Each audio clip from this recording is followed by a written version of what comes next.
Good morning बच्चों। आज की क्लास में हम बात करेंगे शब्द विचार के बारे में।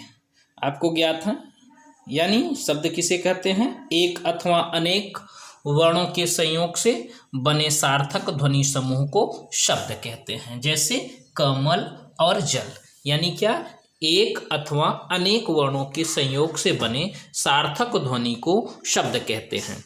जैसे कि हम क प्लस म प्लस ल कई वर्णों का योग किया तो ये क्या बना?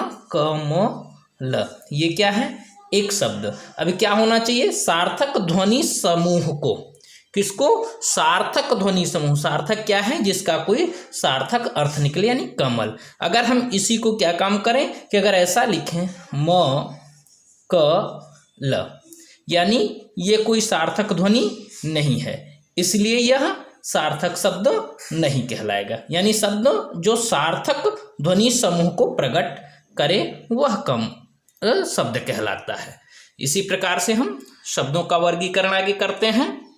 तो शब्दों के वर्गीकरण के बारे में अगर हम देखते हैं तो सर्वप्रथम ये क्या तैयार होता है आपका? रचना के आधार पर, दूसरा आपका उत्पत्ति के आधार पर, फिर आगे क्या आता है? अर्थ के आधार पर, और अगला क्या आता है? फिर आपका विकार के आधार पर।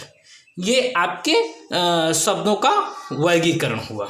अब इस शब्दों के वर्गीकरण में देखते हैं रचना के आधार पे ये फिर आपके 1, 2, 3 प्रकार हो जाते हैं, जिसमें रूढ़ि, यौगिक और योग रूढ़ि। क्या हो जाता है? रूढ़ि, यौगिक और योग रूढ़ि। आइए जानते हैं रूढ़ि क्या है, यौगिक क्या है और योग रूढ़ि क्या है। अब योग रूढ़ि के बारे में, यानी रूढ़ि शब्द किसी विशेष अर्थ के लिए, यानी एक ऐसा शब्द जिसका विशेष अर्थ प्रकट होता है वो रूढ़ि शब्द कहलाता है। जैसे फूल और कुर्सी।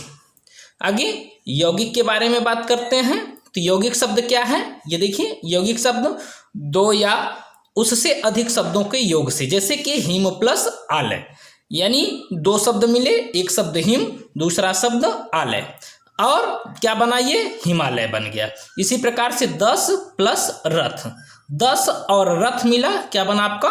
10 रथ। यानी 2 या 2 से अधिक शब्दों के मेल से बने हुए शब्द को क्या कहते हैं? यौगिक शब्द कहते हैं।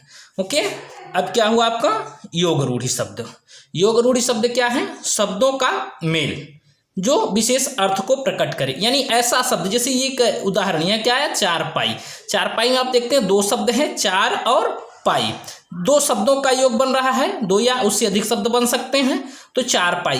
पर एक विशेष रूप के लिए चारपाई यानी 4 पावा, पर हम इसका ध्यान टेबल, कुर्सी या मेज या तखत से नहीं देते, बल्कि चारपाई का मतलब क्या हुआ कि एक विशेष प्रकार से खाट के फिगर हमारे दिमाग में आता है। तो इस प्रकार के योग से बने हुए शब्द को क्या कहा जाता है? योग रूढ़ि शब्द कहलाता है। ओके, अब आगे चलते हैं। शब्दों में दूसरा वर्गीकरण उत्पत्ति के आधार पर। उत्पत्ति के आधार पर क्या होता है? शब्द ये 4 प्रकार के बतलाए गए। क्या? तत्सम शब्द, तद्भव शब्द, विदेशी शब्द और संकर शब्द। तत्सम शब्द क्या है? जिसमें परिवर्तन नहीं होता वह तत्सम शब्द, अर्थात शुद्ध रूप में बिना किसी परिवर्तन के अपनी भाषा में प्रयोग किए जाने वाले शब्द तत्सम शब्द कहलाते हैं। तद्भव क्या होता है? इसमें परिवर्तन होता है, यानी कि जब यह अपनी भाषा में विकार से उत्पन्न बिगड़े हुए रूप का हम प्रयोग करते हैं तो वह तद्भव कहलाता है। विदेशी यानी किसी भाषा में दूसरी भाषा से आया हुआ शब्द विदेशी शब्द कहलाता है। और संकर, ये संकर का क्या आता है? यहाँ पे 2 अलग भाषाओं से बना हुआ शब्द क्या कहलाता है? संकर शब्द कहलाता है। जैसे घड़ी साज, एक शब्द है पर ये 2 शब्दों से बना है, घड़ी और साज से। घड़ी क्या है? हिंदी। साज क्या किस शब्द का है? अरबी। तो हिंदी और अरबी 2 भाषाओं की योग से बना क्या?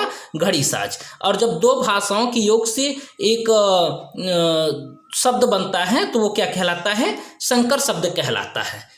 तो ये था उत्पत्ति के आधार पर। इसके बाद अब आगे बात करते हैं अर्थ के आधार पर। अर्थ के आधार पर आप देखते हैं तो अर्थ के आधार पर ये शब्द के ये प्रकार आते हैं: एकार्थी शब्द, अनेकार्थी शब्द, पर्यायवाची शब्द और विपरीतार्थक शब्द। एकार्थी शब्द ऐसा शब्द जिसका एक अर्थ हो वो एकार्थी शब्द। अनेकार्थी शब्द एक शब्द जिसके अनेक अर्थ हो वो अनेकार्थी शब्द। पर्यायवाची शब्द क्या होता है? एक कई शब्द जिसका एक अर्थ हो, ये जस्ट अनेकार्थी शब्द का उल्टा होता है। यानी अनेकार्थी शब्द में जो होते हैं एक ही शब्द के अनेक अर्थ होते हैं, पर पर्यायवाची में क्या होता है? पर्यायवाची में कई शब्दों का एक ही अर्थ होता है, वो पर्यायवाची। विपरीतार्थी शब्द का मतलब होता है विपरीत यानी उल्टा। तो इस प्रकार से ये क्या हुआ आपका अर्थ के आधार पर शब्दों का वर्गीकरण हुआ। अगला क्या चलता है? विकार के आधार पर। विकार के आधार पर शब्दों का जो वर्गीकरण हुआ वो क्या हुआ? दो प्रकार हुआ, विकारी और अविकारी। विकारी शब्द क्या हुआ? उपयोग में परिवर्तन। जब हम इसका प्रयोग करते हैं तो इसमें कुछ परिवर्तन उत्पन्न हो जाता है, वह विकारी शब्द कहलाता है। पर जब हम अगला प्रयोग करते हैं जिसमें कोई परिवर्तन उत्पन्न नहीं होता, वो अविकारी शब्द कहलाता है। ठीक, तो यह था आपका विकारी शब्द। इसके बाद यहाँ पे एक चीज़ और देखते हैं, यौगिक शब्द। यौगिक शब्द के हम देखते हैं, यौगिक शब्द के कई भेद हो जाते हैं। जैसे कि यौगिक शब्द क्या, उपसर्ग को हम जोड़ करके शब्द बनाते हैं, प्रत्यय को जोड़ के शब्द बनाते हैं, उपसर्ग या प्रत्यय दोनों को जोड़ करके शब्द बनाते हैं। तीसरा, शब्दों को योग से यानी समास से हम शब्द बनाते हैं। तो ये क्या था हमारा रचना के आधार पर यौगिक शब्दों ये चार प्रकार के होते हैं। यही उपसर्ग प्रत्यय दोनों शब्दों और समास के आधार पर। पुनः हम आगे चलते हैं तो यहाँ देखते हैं विकारी शब्द के रूप में विकार और अविकार में। विकारी शब्द में संज्ञा, सर्वनाम, विशेषण और क्रिया आता है, और अविकारी में क्रिया, विशेषण, संबंध बोधक, समुच्चय बोधक और विस्मयादि बोधक आता है। अब आगे आपका अगला वीडियो में हम आपको पुनः फिर से डिटेल रूप में, जैसे तत्सम क्या है, तद्भव क्या है, विदेशी संकर, और यहाँ यौगिक में जो आपका आता है उपसर्ग, प्रत्यय या समास के बारे में, या एकार्थी, अनेकार्थी, पर्यायवाची, विपरार्थी शब्द के बारे में हम डिटेल से अगले वीडियो में पुनः आएंगे। धन्यवाद।